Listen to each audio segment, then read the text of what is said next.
I'm Stargate Pioneer. I'm Haley. And I'm Lauren from Legends of S.H.I.E.L.D., a podcast member of the GonnaGeek Network, just like the one you're listening to now. The opinions expressed are those of each individual. Check out all the other podcasts at GonnaGeekNetwork.com and get ready because geekiness begins in 3, 2, 1. This is it. The part of your week where you get to put your headphones on, relax, and listen to a bunch of geeks geek out about geeky things. They're passionate. I'm an IT guy. You should never delete. Most of the time you delete, you regret deleting. They rage. You guys are being like hypersensitive with your point to be offended. Oh, he deleted his Twitter account. Oh, I'm mad. What? And sometimes they're even funny. Tell your wife that I said hello again and sorry I couldn't be there tonight. That's okay. Your wife says hi too. Let me emphasize that. Sometimes. Welcome to the GonnaGeek.com podcast.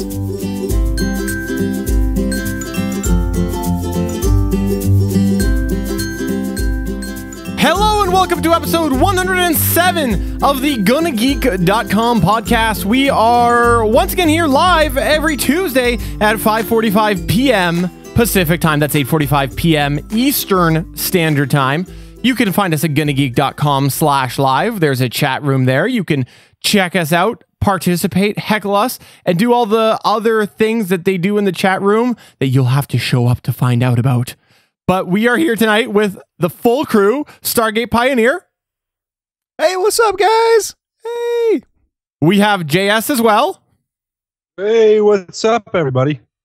We even have the one, the only, Chris Farrell, for real, Farrell, zombified Chris Farrell. Brains. And guess what? We also have the one, the only, he's guesting tonight, John D.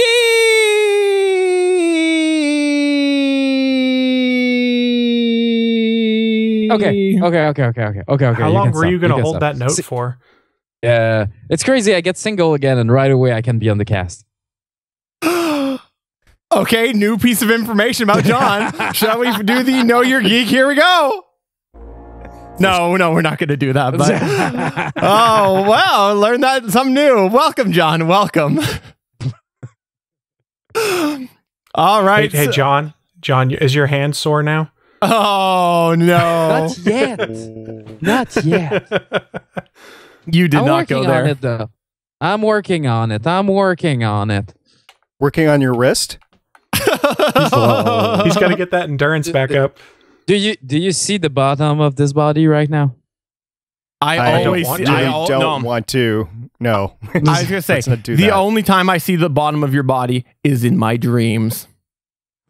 And it should stay like that. I'm just saying. Can we go to the news? Sure, we can go to the news. Let's go to the news.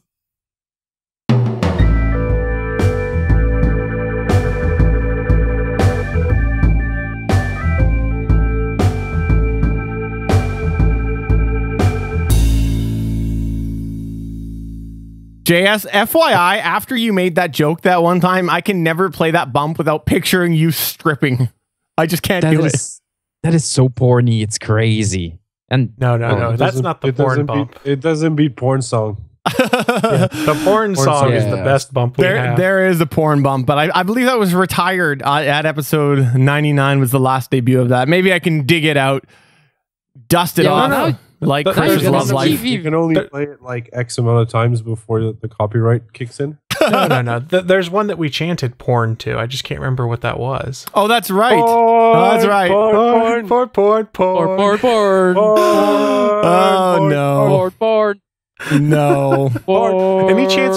Anytime we get a chance to sing the porn song, I'm a happy dude. Maybe we can make it happen a little bit later. I'll see what I can do. I'll see what I can find.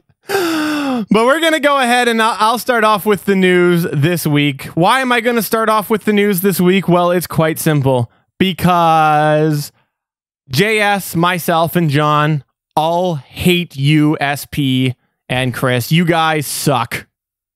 Hey, it's not my fault what they do in Philadelphia. They're all dicks in Philly.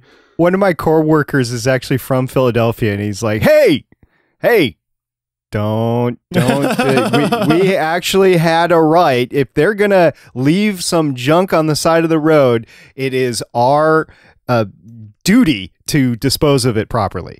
Okay, so listener, if you're not familiar with this, what I'm referring to here is, if you recall, about 35 episodes ago, I talked about a beloved social experiment put out by a Canadian institution. It is called Hitchbot. Hitchbot is a device. It is a robot that is basically, it does nothing but tell you, I think, to wear your seatbelt and ask you for a ride. And the social experiment was to see whether or not it could make its way across Canada from the East Coast to my fair city here, Victoria, British Columbia. And it did it successfully through the love of others. It was able to find its way across the country. It was programmed to be able to go and put tweets out and upload photos and all these other cool things. And then what ended up happening was it did a little Europe tour. I believe it went to the Netherlands. I think it went on a boat. It ended up actually going to a wedding, did a bunch of cool things over in Europe.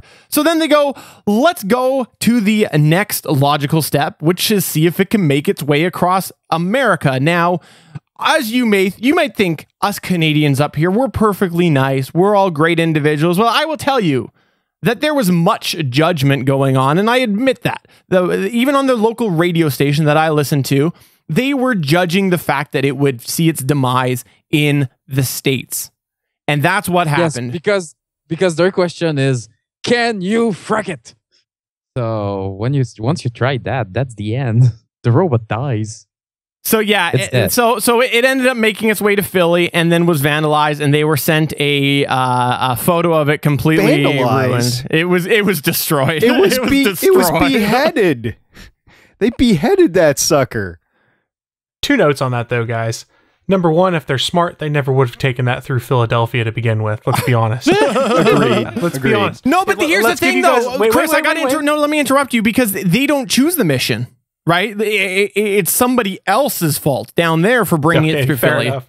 But going through Philly is a bad idea. Just for some perspective here, when they had Veterans Stadium where the Philadelphia Phillies played, and I think it was also the Eagles played there, they had their own courthouse and jail in the basement of the stadium to handle the unruly crowds. So there's an indicator right there. Now, the good thing that's come out of this, though, is there's a tech firm, I want to say like in Maine or something like that, Northeast, has basically said, hey, if you guys help send us some of the parts and stuff, we'll rebuild them and start them back on the journey for you, so you guys don't have to send them back to Canada. That's awesome, because I actually thought of that. As soon as I heard it, I'm like, if nobody does it, I got to put a plea out there and try to get a movement going to show that, because I heard the judgment. That's where I was going. That's why I dropped in there. I heard the judgment, but I have American relatives. I know you fine Americans, and I thought that it was unfair, the judgment that was going on. So I was hoping that would happen, because it continues the social experiment. If somebody down there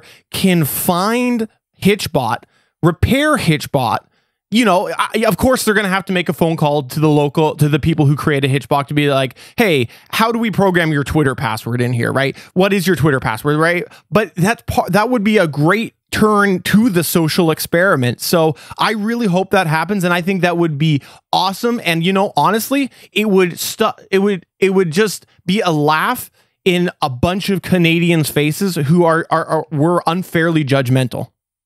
What do you mean, man? It didn't even do like 1/10 of the country.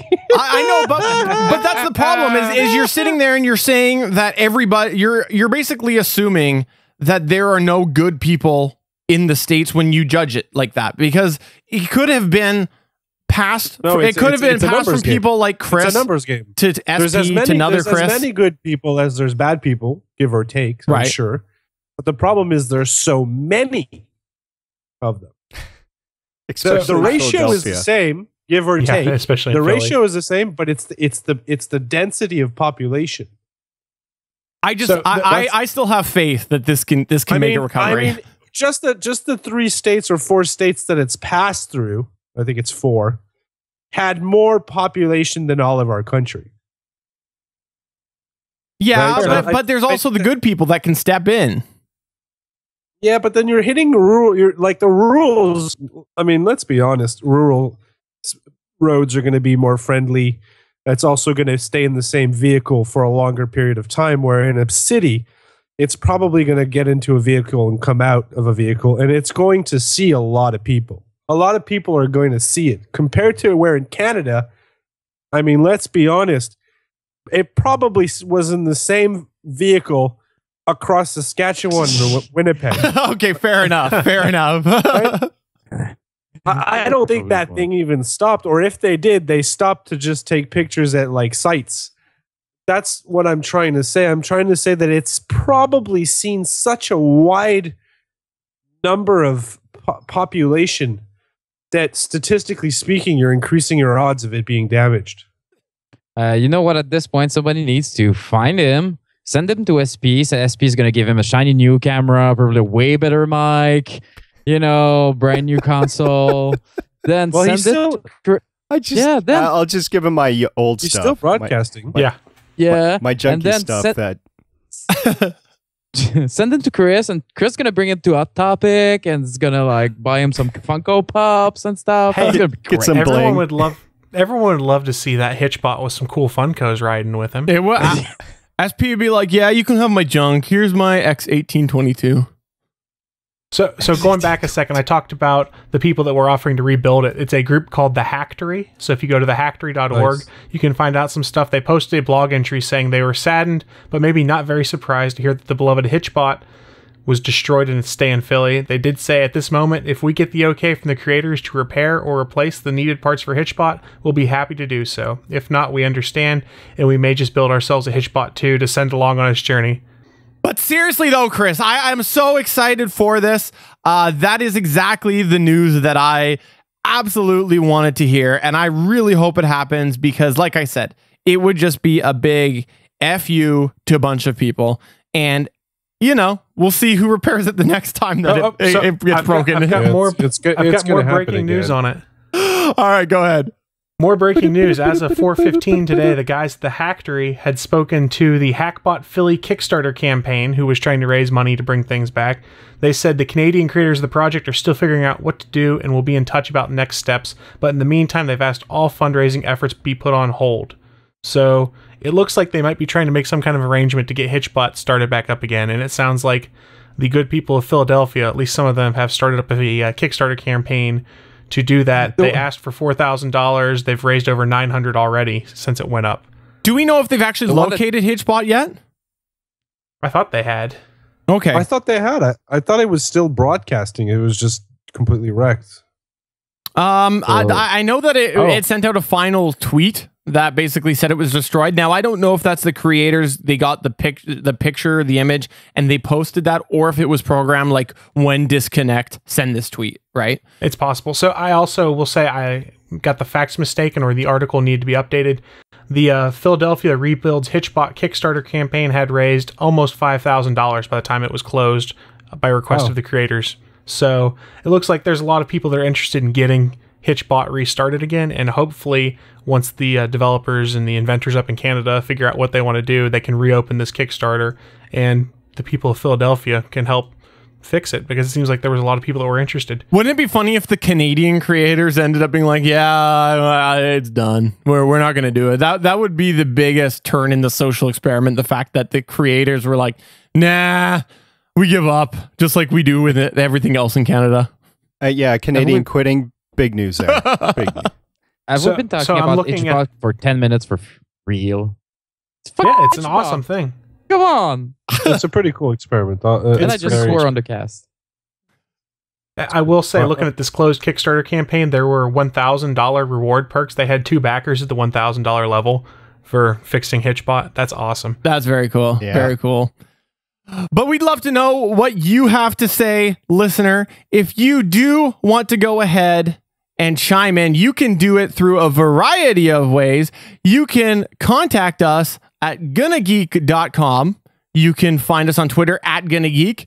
You can go to Facebook.com/GonnaGeek or subscribe to us on YouTube at YouTube.com/GonnaGeek and put a comment there. We would just love to hear from you and what you think on this topic.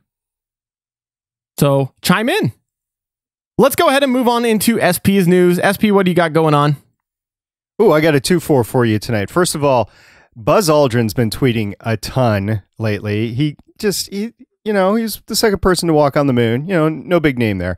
Anyway, he sent out second. Wah wah.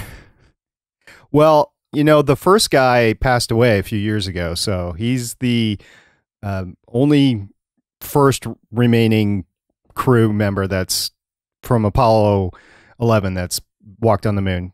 So anyway, he sent out some tweets about his voucher for the trip to the moon, and it cost him a whopping $33.31.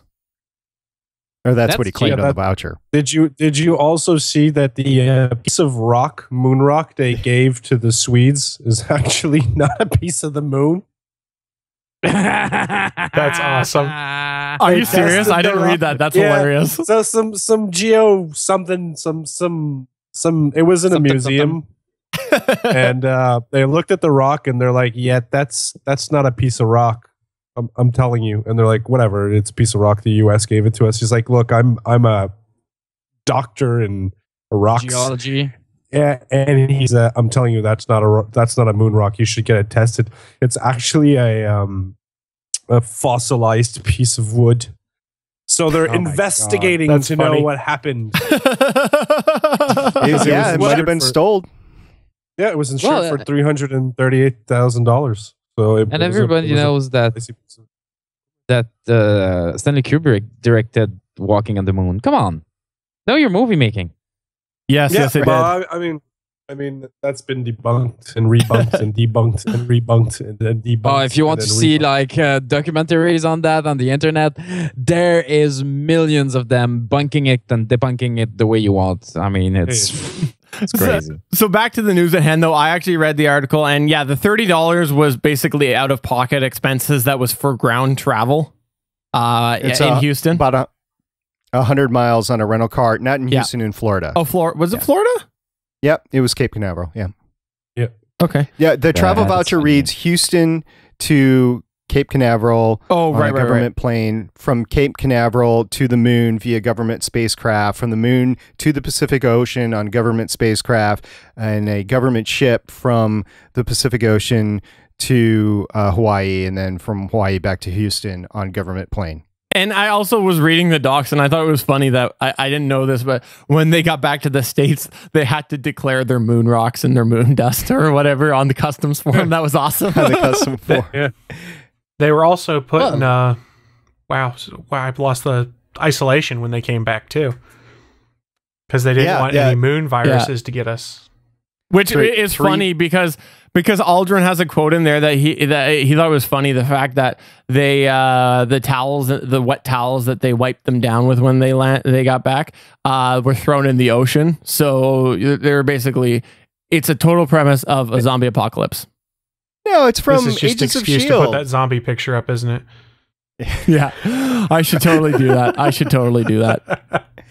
And really quick, I put a video in the chat. It is an ad that Hyundai did. Now, there's this 13-year-old girl whose dad just left the space station, but he was up there for quite a while. And so she's like, well, can I send you a message that you can take a picture of?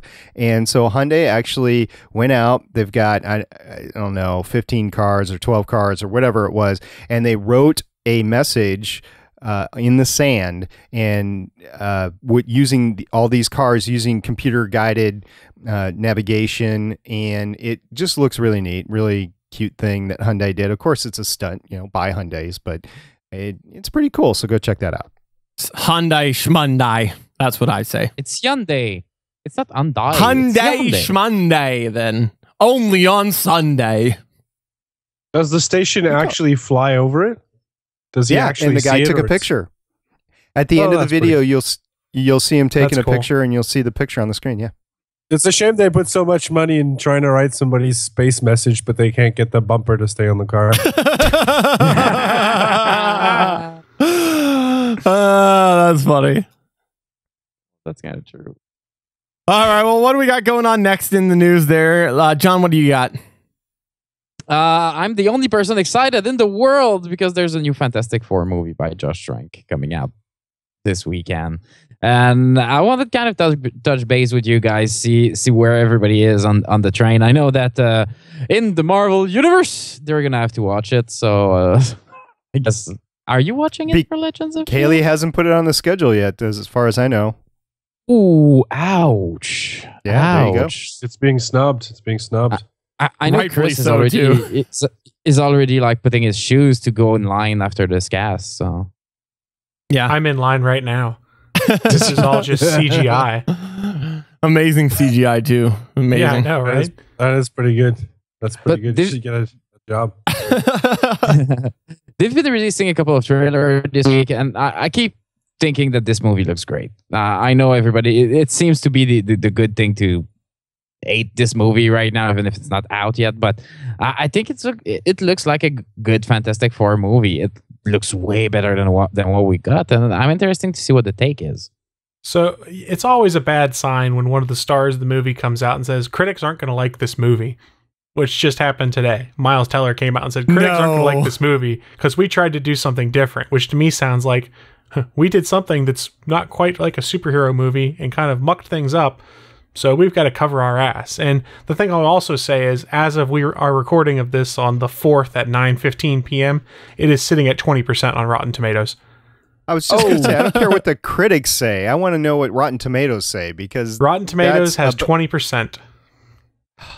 That's only with 5 reviews, though, so it's very skewed. Well, I mean, you got to remember, the reviews aren't supposed to be out yet. We talked about that before, that they put the blackout until like the day of originally and then pushed it back a day now. But that's the great thing about Rotten Tomatoes. They don't know, like, they're not going to find out who this was that went and saw the advanced preview, right? Because it's Rotten Tomatoes. They're hiding behind a username. It's Rotten Tomatoes. Who cares? I mean, it's too early to know. 5 votes, it's not enough other than for me to just be like, haha, 20%. Hey, screw you guys, it sucks. I mean, all that's enough for me to do is just troll. Yeah, I like I said last week, if you have any high expectations of this, I will slap you in the face the next time I see you. Look, so here's a couple of reality checks you need to realize. Josh Trank was supposed to be doing one of the Star Wars spin-off movies.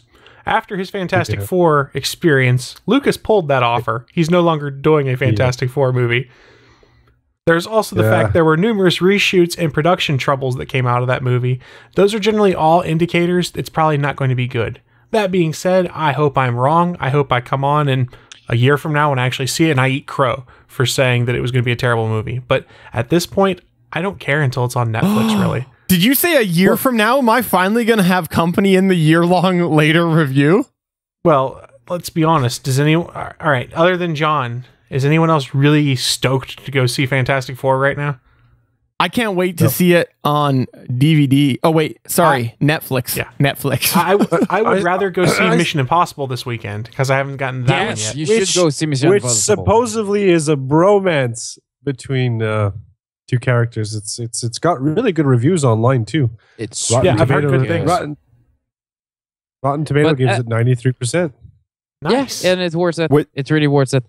But I'm looking at those 5 reviews for Fantastic Four, and they all seem to say that this looks like a superhero movie from the start of the 2000s, and that they take lots of time, like establishing character, and there's a 10-minute fight sequence at the end. So that's why people didn't like it. So I'm still going to give the movie a shot. I'm still excited. And you know what? If it sucks, I'll come here and say like, yeah, well, guys, you were right. And if it's really good, I'll come kick your ass here next weekend being like, go see it. Anyone listening right now, don't take my negativity as a reason to lose your excitement if you are. Honestly, I don't care much about it. But if you're super stoked, go and watch it. Don't let this idiot on the internet discourage you from seeing a movie you're excited about. Hey, don't refer to SP that way.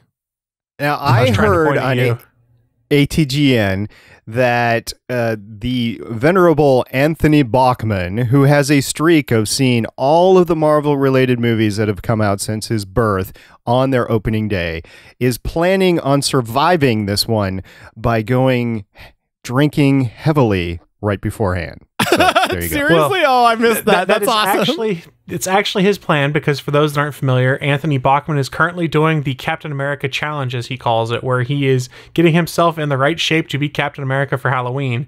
And the big Marvel movies that come out are his cheat days. So he gets to drink a lot on the day of Fantastic Four, and said that he can just drink a lot and go to the movie. And even if it's not good, he's got beer at least. Oh, smart man. Very, very smart man. Well, you know what? I might drink a lot before because when I went to see The Amazing Spider-Man 2 with Jay and his wife, I mean, we drank a lot of margarita in that theater, and that movie was damn fine. And then I said, and then you watched it. Yeah. And then you watched it again at home. What happened when you were sober? Then I watched it. I was like, this is a bad ripoff of Batman Forever. And which was the most amazing movie in all of eternity. Yes.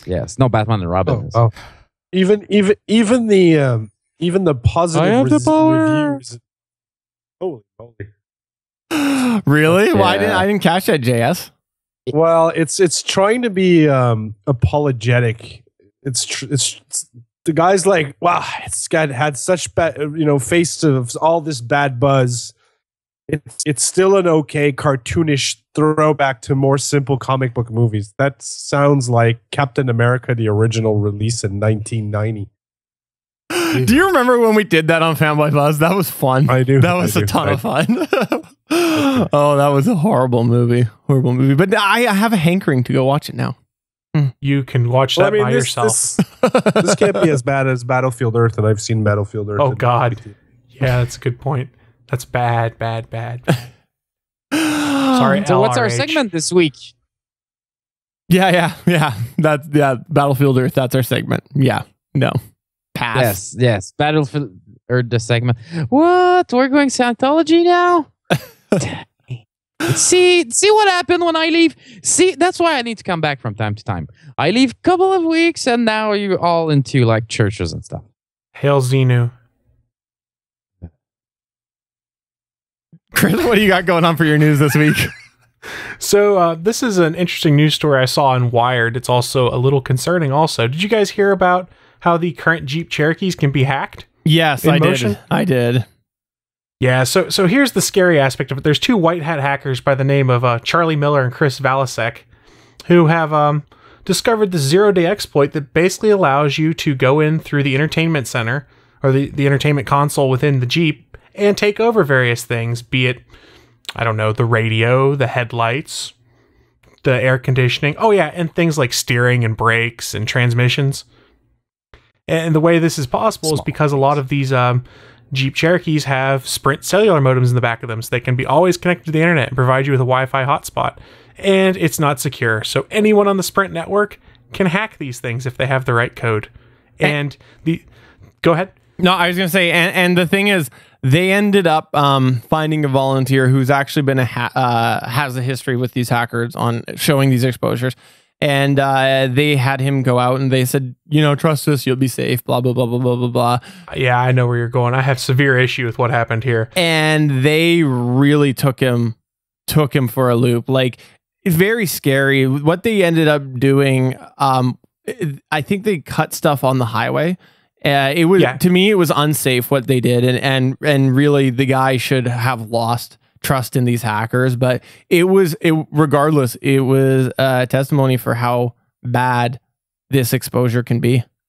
Yeah, what they did, and I'm going to paraphrase, is that basically he was driving the vehicle on the interstate going uphill, and they took out his transmission. So he basically just could no longer accelerate, and he started losing acceleration going uphill with a semi-truck behind him on a crowded interstate. It's completely irresponsible to have done that way to prove a point, because they even mentioned later in the article that we went into parking lots and they showed me off these exploits that allowed them to steer the car or to take out my brakes so that I would drive into a ditch. To do something like that on the interstate and endanger the lives of the driver and the drivers around them is completely irresponsible. So shame on you. I agree. Why isn't the government doing something? That's criminal. So I don't know in this case. I believe he gave them permission. Yeah, he did give them permission. Yeah, so, but the rest of the people on the highway were not asked. Right, fair enough. Well, since nobody was hurt, I don't think they can really do anything about it at this point. I will say the positive thing right here is these white hat hackers are working with Chrysler to ensure that this gets patched. But right now, literally they can get into any Jeep Cherokee that has a Sprint cellular network in it and do whatever they want. And they're actually mapping all of them in the United States right now using some migratory bird software, I think they'd said, that's used for tracking birds. They're basically taking the GPS coordinates from all these things and tracking in there to see where everyone's going, because it's not as if you plug it. All right, so a little more background. They took an El Cheapo Android Sprint phone and they're using that as a cellular modem. And they thought, maybe we'll be able to find cars that are on the same cell tower or things like that. No, it's any one of these Jeeps that is on the Sprint network. They can find them in the United States right now, and they are gradually finding them and mapping out where they are to prove just how dangerous this exploit is. And it's a big issue because automotive makers before, there's been challenges to try and hack them, and it's always been you had to be in the car. You had to connect something inside the car to try and take control, and even then it was limited. This connected vehicle thing now has made it so that these vulnerabilities they thought were no big deal because nobody can connect directly to the car are a huge deal. And this is going to become something that all automotive makers are going to have to focus on in the future, because your car is a weapon. So anyone can weaponize your vehicle right now. Yeah, no, absolutely. Like, could you imagine if there was, if a terrorist organization had done this, right? They could be like, look, like flip Canadians. No, yes, that's what we do. This technology doesn't exist in Canada, actually. Funny enough, it wasn't deployed in Canada. And the government of Canada, after hearing of this grandiose failure, is passing legislation because our country currently doesn't have any laws or legislation that permits them to force a dealer, a manufacturer to correct this type of issue. It doesn't exist. It's just the way the law. So we could force a company to. So the government of Canada can't force mass recalls like that. Okay. Currently, we can't do that. It's not. I did see that back on May 7th, Wired learned that there were two senators in the United States, Ed Markey and Richard Blumenthal, who are planning to introduce an automotive security bill to set new digital security standards for cars and trucks. But this was all sparked off of an earlier hack these guys did back in 2013. So this current hack adds more fuel to that fire to make something happen, because it's incredibly dangerous. And while it is really cool they uncovered that and they're working to get it fixed, the way in which they demonstrated it, I just think is deplorable. Absolutely. I agree. There's another company I don't recall right now. There's a new car, I think it's Ford, that's coming out, which has this implemented control. It's oriented towards family members. So the package is pitched as, if you lend your car to your children, you can max its speed, you can max its radius at which it goes out. So you can go on a map and say, well, if the car passes this distance, I want the motor to be cut. And stuff like that. You need that for your kids. The technology is heading that way. We definitely need to start protecting the cars as well. I have a slight problem with it though, because let's say I'm like, I don't want my kids to go past 60, and then they drive onto the highway. That's a danger for me. It is, but you're supposed to tell your children, look, the car won't go more than 60. You shouldn't get on the highway. 60 miles per hour or 60 kph? Kilometers. That's slow. Yeah, it's the slowest speed on the highway. I will say when I had my 2003 Ford Taurus, they had the keys that could be programmed with things like that, and I believe you could program a key that you give to your kids that would put special permissions in the vehicle and not allowed to exceed I think like 75 miles an hour and a few other things. So there's been stuff going on for a while like that. Remember when gas went up significantly a few years ago, diesel specifically, and a lot of truckers, on-road trucking companies actually mandated that their truckers slow down to 55, 60, whatever it was, because they're more fuel efficient. It saves them gas. And if you're looking over the fleet of vehicles of thousands of trucks, it actually adds up to millions of dollars. So the way they actually monitored this is by GPS tracking all their trucks and by using the data chips on the trucks to see if they went over or not. And that's a common practice in these days for commercial vehicles, is to monitor it that way. But we're not talking about commercial vehicles, although the same technology applies. We're talking about personal vehicles. Yeah, true. I also have fear for the case of an emergency. your car being limited because there are times that you may be safer to speed up quickly. You have to outrun a tidal wave or an explosion. You know, you get caught in one of those superhero, Starling City. You know, you get caught in there. You got to outrun something at some point in time. There's a huge elephant in the room that nobody's talking about is self-driving cars. What are those? I haven't heard of anything about that. What's going to happen when people are going to hack those? That the security level that will be needed on cars is going to be ridiculous. I think Google is taking a better approach to security in their vehicles than Chrysler is. That's for damn sure right now. I agree. But it's how secure is it going to be? But there's always going to be someone who there's a lock. They're going to figure out how to break it. That's just the basic principle of a lock. It's made to be open. As things become more and more easy to do with technology, that danger becomes more and more, and we need to start having people focusing on protecting those technologies from being used in the incorrect way to do damage to others. Here's the thing, though, right? Like we're on the cutting edge of it. I just have such problem with this fear mongering. I really do, because it is something that, yes, this is a legitimate thing that companies will learn.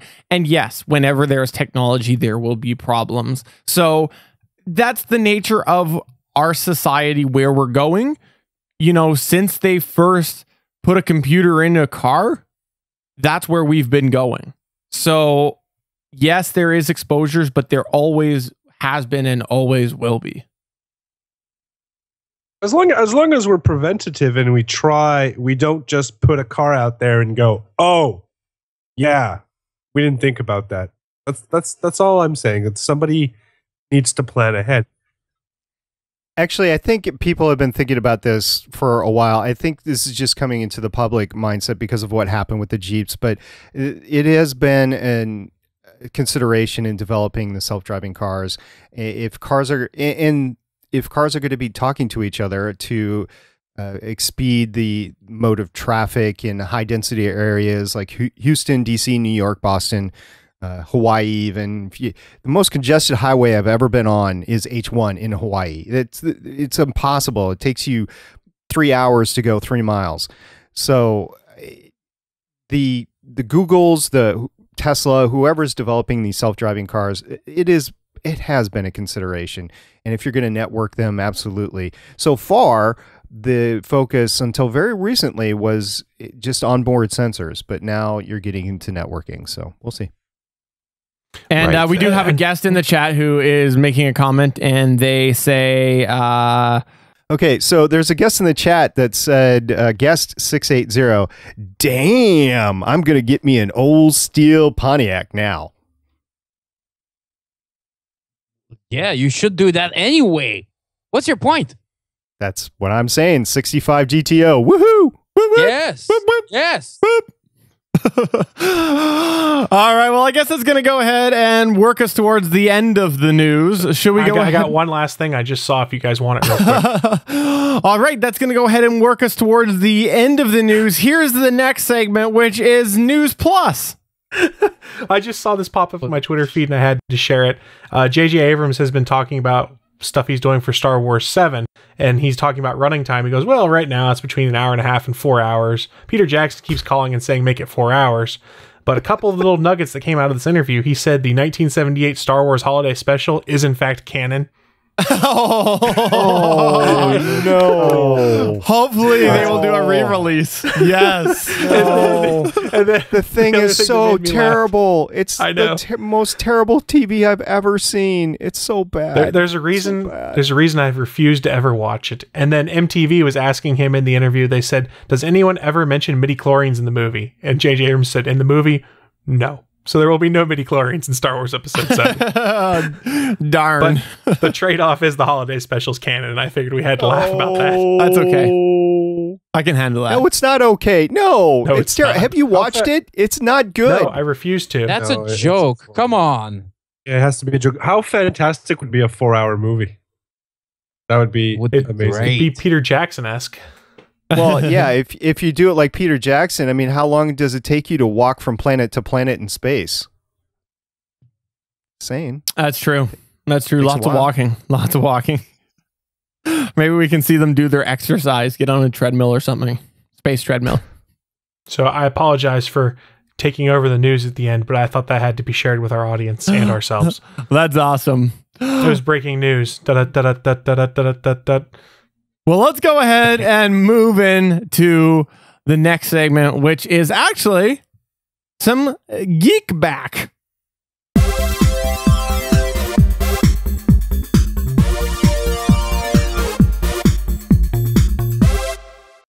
Porn. It's the porn song. Yay! I told you I might find that a little bit later. Porn.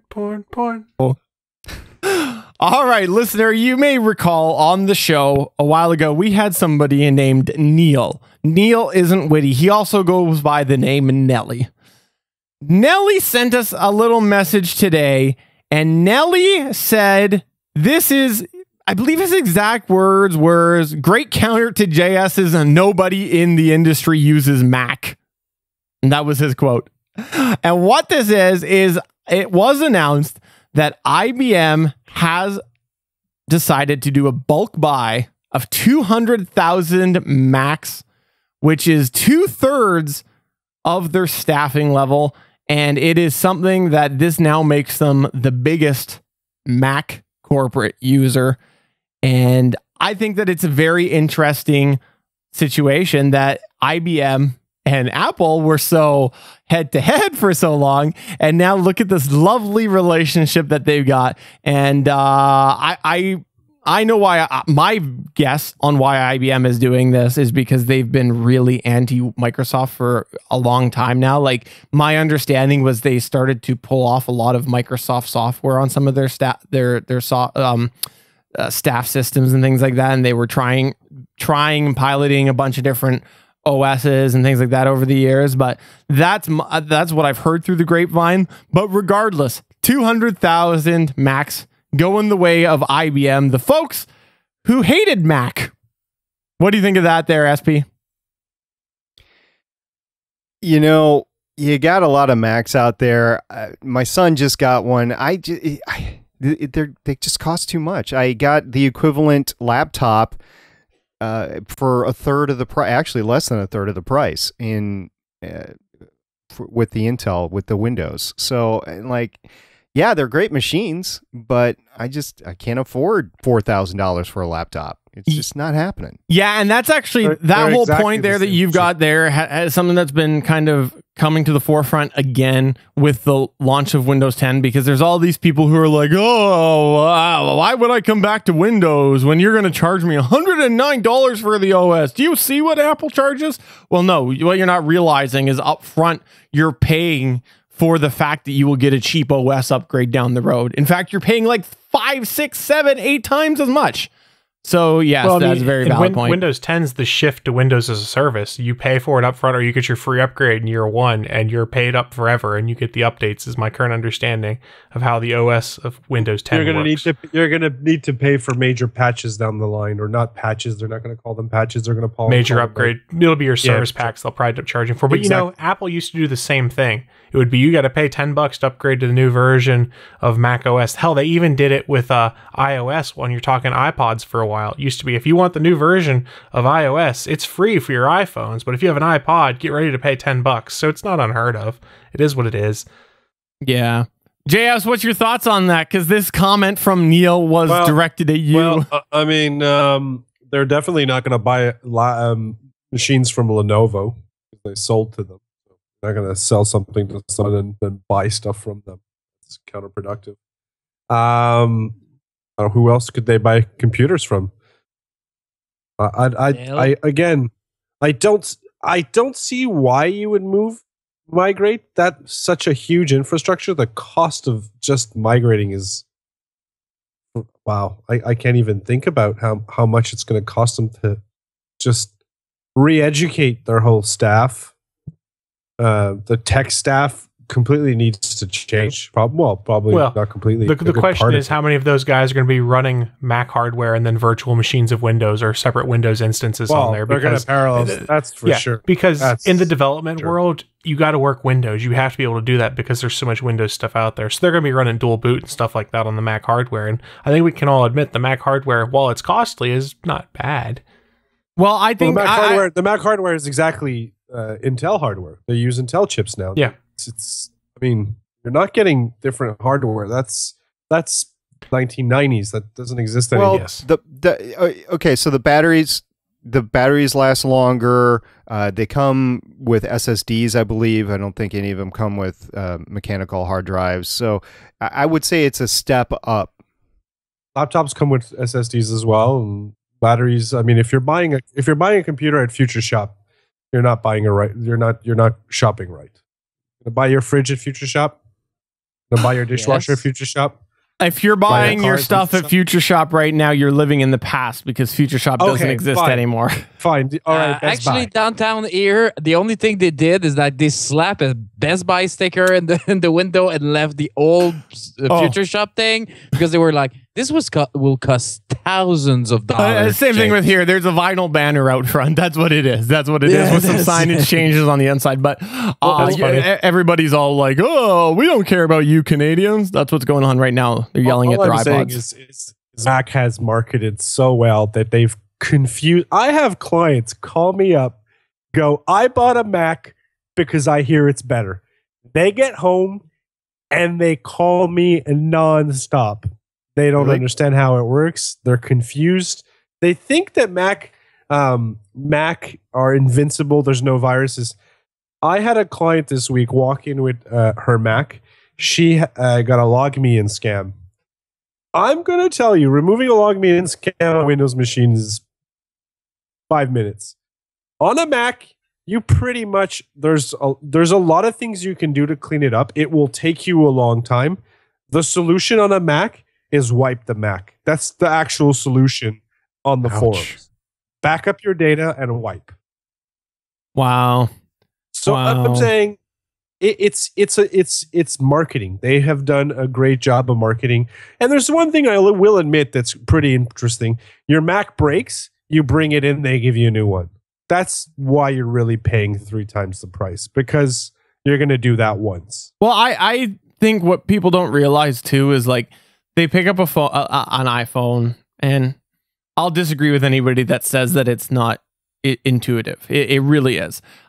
But it's not the same thing when you're going from somebody who has 20 years experience in Windows to trying to go into OS X. It is completely different in a lot of ways, and it's not as intuitive. So I think that jump there, people don't anticipate it because they go, well, I know how to use my iPhone. How different can it be? But for a power user, it's less of a problem because they're probably running Windows on the Mac hardware. Well, I would, I'm the person who stepped from a PC, like years of PC, to a Mac. And as soon as I found put right click procedure on your mouse so you could right click, it took me 20 minutes and I was okay with the computer. I mean, it's a lot of the same, to be honest. It is a lot of the same. It is a lot of the same after putting in an effort at configuring it to be the same. You're very right. But it'll take you like 30 to an hour to set it all up, to make someone who's window familiar to be okay with Mac. I had one for 2 years. They're nice machines. They're beautiful. They're simple. They do what they need to do. Yeah. It's just, that's it. I mean, it's you. Look, if you want to buy an expensive piece of hardware, and that's the piece of hardware you want to buy, go ahead. I mean, you buy what you want in life. If you're not happy with something, buy something else. That's it. That's all. Fighting about what's better or not makes no difference. You buy what you want to buy. I think the most solid piece of advice you can give anybody is if you change from what you know, expect a steep learning curve. That's my opinion, and I think that it's a solid opinion. I would say expect a learning curve, not necessarily a steep one. You suck. You just suck. I'm just going to say it now. Disagreeing with me. Whatever. But once again, listener, we would love to know what you think. You can definitely find us at GonnaGeek on Twitter. You can find us on YouTube at youtube.com/GonnaGeek, facebook.com/GonnaGeek, and of course, when all else fails, go to GonnaGeek.com and write us there. But I suppose that's going to go ahead and bring us towards the end of the show. Anybody got any plugs that you want to do today? Let's start with our guest of honor. I'm not going to say your name because you totally screwed me over. Legends Podcast. We just had our 5th anniversary podcast. How dare you steal my plug? How dare you steal my plug, you bastard? SP was with us. We got Sean back for the occasion. We had lots and lots and lots of fun. And if you want to partake of the fun, just listen to the outtakes that SP prepared for us. So thank you very, very much. A great gift for the 5th anniversary. It's really funny. So it's really, really, really funny. And you'll listen to a little bit of inside baseball and how we have to deal with each other when we have some, how could I say that, network obligation to attend. We had lots of fun. So yeah, check out Legends Podcast with my co-host, Neil, not Nelly, Neil. Repeat after me. Nelly. Oh, I got it. God. No, he lives like close enough to you to go smack you in the face. It's true. Okay. If he does, make sure it's on camera. Love you, Nelly. Yeah. So yeah, check us out, Legends Podcast on the GonnaGeek Network. And seriously, that is, I know we talked about it last week. That was going to be my plug. I sincerely congratulate you guys on 5 years. That is incredible. I said that last week. I'll say it again this week. You guys should celebrate for the whole month. Really good job. I'm honored that you're a part of the GonnaGeek Network. I am so happy that you are one of the founding members of the GonnaGeek Network. And it is something that really you should just pat yourself on the back for that. Congratulations. And I am about to start listening to the madness tomorrow, and I can't wait. Unfortunately, I had family over when you guys recorded it, so I couldn't listen live. Yeah, we were not live. Oh, you might think you weren't live, but I beg to differ. Were we live? SP, you got any plugs? Yeah. Just go. You might have been live. No, we weren't live. Just go listen to Legends Podcast. There's a couple of casts that came out. There was one on the movie, The Professional, and then the news, and the outtakes is after the news. So just go listen to them. It was a rocking great time. All props to Wing. Seriously, I said it on the cast, on the Legends Podcast. I'll say it again here. That is an incredible accomplishment to go 5 years podcasting this day and age, week in, week out. My hat is off to you. Congratulations, sir. Thank you. Hey, and at some point I was running most than half the cast of the GonnaGeek Network. Crying out loud. That was That's true. That's true. Crazy. Chris, you got anything you want to plug? Rest in peace, Roddy Piper. He passed away this week at the age of 61. If you were a professional wrestling fan in the 80s, you'll know who he is. He was a great performer, and it was completely unexpected. Yeah. 61 you got years anything? old. That's so young. I do not. Oh, JS. All right. Well, that's going to go ahead. The plug, man. I'm not on any other show. Plug my show when you have nothing to... I got kicked off the other show because it was a shitty show.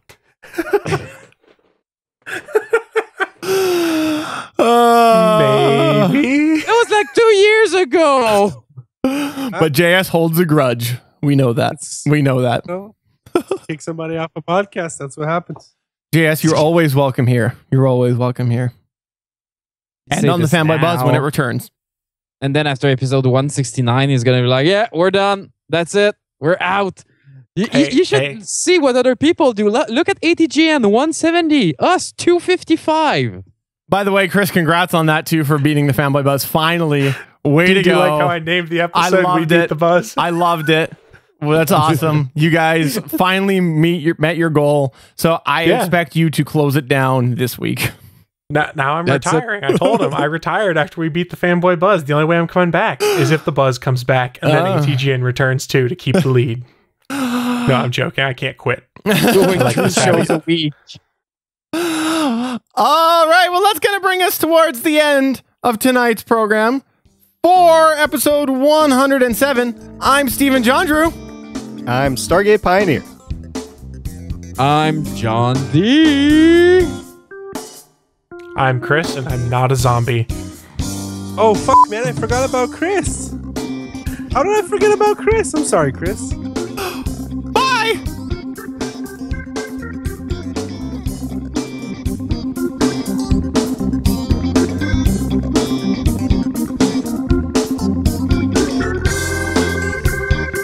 From everyone here at the GonnaGeek.com podcast, thanks for listening. If you like what you heard, please give us a 5-star review on iTunes.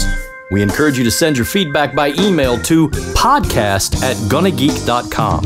You can find all of our show history at GonnaGeek.com/official podcast. And while you're there, why not head over and check out all of the geeky podcasts on the Gonna Geek Network. The music heard on this show is by Kevin MacLeod of Incompetech.com. Thanks for listening, and we will see you again next week.